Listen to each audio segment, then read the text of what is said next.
बयान आता है कि हिंदू आक्रामक है और तो जिस तरह के हिंदुत्व की व्याख्या वो लोकसभा में कहते हैं उसको कैसे? नहीं, आप पहले मुझे बताइए कि क्या गलत कहा, क्या गलत कहा उन्होंने, कहां अपमान किया?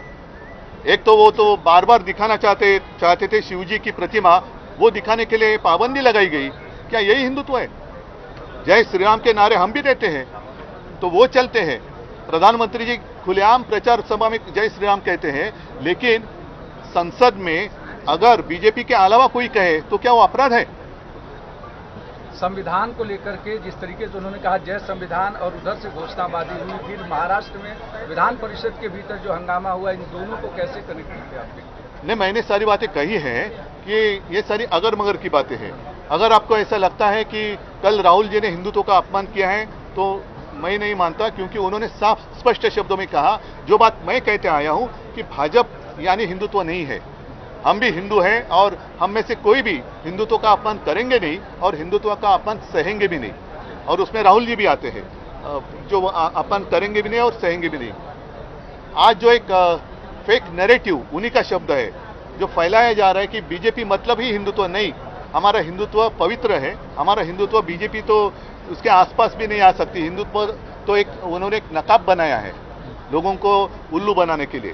तो मैं तो यही कहता हूं कि जैसे उन्होंने कल एक कोशिश की गलत जानकारी के आधार पर विधान परिषद में वो एक ठहराव लाना चाहते थे कि हिंदुत्व का अपमान हुआ, तो हिंदुत्व का अपमान हुआ नहीं, लेकिन आधी अधूरी जो जानकारी है उस आधार पर वो एक प्रस्ताव लाना चाहते थे, वो भी सभागृह की एक दिशाभूल करने के अपमान है। और साथ ही मैं यही कहता हूं कि लोकसभा में कुछ लोगों ने अपने शपथ के समय जय संविधान का नारा दिया तो उनको रोका गया या उसके ऊपर आपत्ति जताई गई। तो जय संविधान कहना कब से गुनाह हो गया, और इसलिए मैं तो खुलेआम उसका निषेध तो कर ही रहा हूं। मेरी विनती है दोनों जो हमारे सभागृह हैं कि आप भी जो कुछ वहां हुआ जय संविधान कहने पर आपत्ति जताई, उनका निषेध करने का प्रस्ताव लाएं और वो मंजूर कर लोकसभा में भेजें।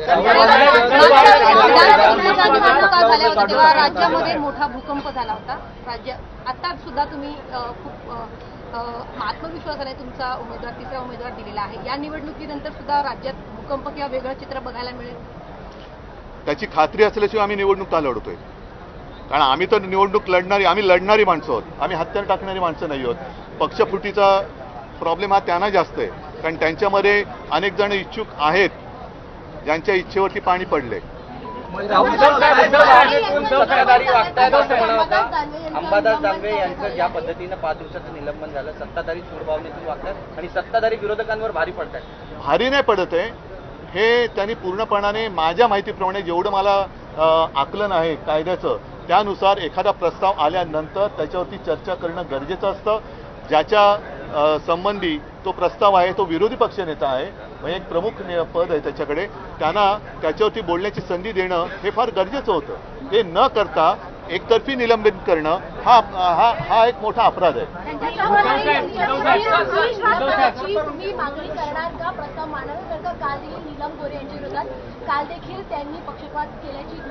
नाही, मग मी एक सांगतो, अंबादासजींबद्दल आक्षेप काय सांगा, का निलंबन केले सांगा जरा, मी नव्हतो सभागृहात।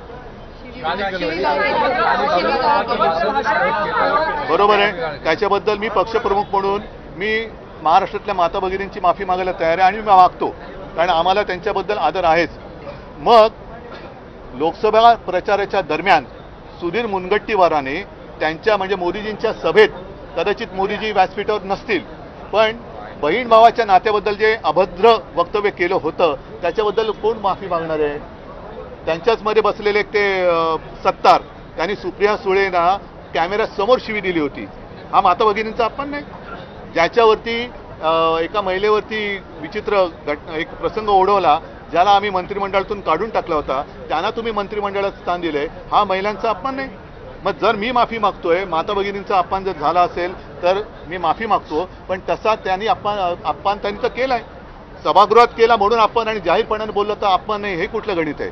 मग त्यांना सुद्धा निलंबित करणार का?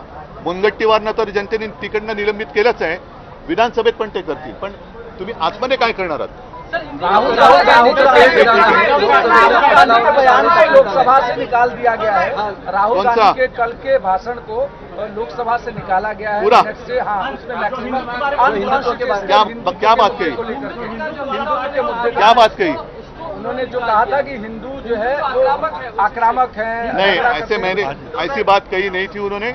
और उन्होंने यही कहने की कोशिश की थी या कही थी बात कि हिंदुत्व का मतलब दूसरे धर्म का अपमान करना नहीं है। जो मेरे पिताजी कहते थे, जो मेरे दादाजी कहते थे कि हम हिंदू तो हैं, हमें भाजपा हिंदुत्व ना सिखाए, नहीं तो भाजपा की पूरी कुंडली जो है, जन्म कुंडली, वो उनको पहले पढ़ाई करनी चाहिए। कहां से शुरू हुई उनकी बात, जनसंघ की स्थापना कैसे हुई, उसके पहले क्या थी, वो सारी बातें निकलनी होगी। बीजेपी अंबादास दानवे के निमित्त से बार-बार नैरेटिव सेट करने की कोशिश कर रही है कि जो महिलाओं का अपमान जो है सभागृह में किया गया। जो बात मैंने कही कि खुलेआम गाली गलौज करने वाले लोग आज भी आपके कैबिनेट में हैं, तो वो कैसे चलते आपको? ये मेरा हिंदुत्व नहीं है। अगर कल मैं सभागृह में नहीं था, कल अगर गलती से या कुछ भी अंबादास जी ने कुछ गलत कहा होगा महिलाओं के बारे में, तो उसके लिए मैं माफी मागता हूं। लेकिन सामने से म्हणजे शिवसेना भवनवरती चाल करून येणारी माणसं, हे बोलणारी भाषा करणारी माणसं जर तुमच्याकडे बोट टाकून अपमान करत, काय संबंध आहे? तुम्ही सभापतींकडे मागणी करा। त्या सगळ्या प्रकरणामध्ये आंबारस काय जबाबदार आहे? तुम्ही सभापतींकडे सांगायला पाहिजे होतं। आप कुछ भी करें तो प्रजातंत्र है और हम कुछ भी करें तो अपराध है, ये बात नहीं चलेगी। ठीक है, चला मला वाटतं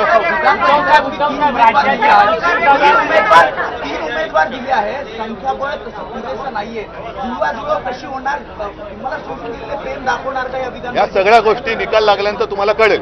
धन्यवाद। मुळे मी एवढंच सांगतो, हे महाराष्ट्राचं वैभव जपणारं, महाराष्ट्राची संस्कृती वाढवणारं हे सरकार आहे। तुकोबारायांचा आणखी एक अभंग आहे, विजयराव, भले देऊ कासेची लंगोटी, नाटाळाच्या माती हाणू काठी। माझं नाही, तुकारामांचं। विरोधकांना याचा अर्थ मला सांगण्याची आवश्यकता वाटत नाही, समजदार आहात आपण। तुम्ही आपल्यावर वैयक्तिक घेऊ नका। आपला देश हा तरुणांचा देश आहे आणि तरुणांच्या हाती देशाचं अध्यक्ष महोदय भवितव्य आहे। त्यामुळे तरुणांना देखील युवा कार्य प्रशिक्षण योजना आम्ही आणली आहे, मुख्यमंत्री युवा कार्य प्रशिक्षण योजना। खरं म्हणजे काही लोकांचा अजेंडा होता फक्त काय, लेक लाडकी नाही,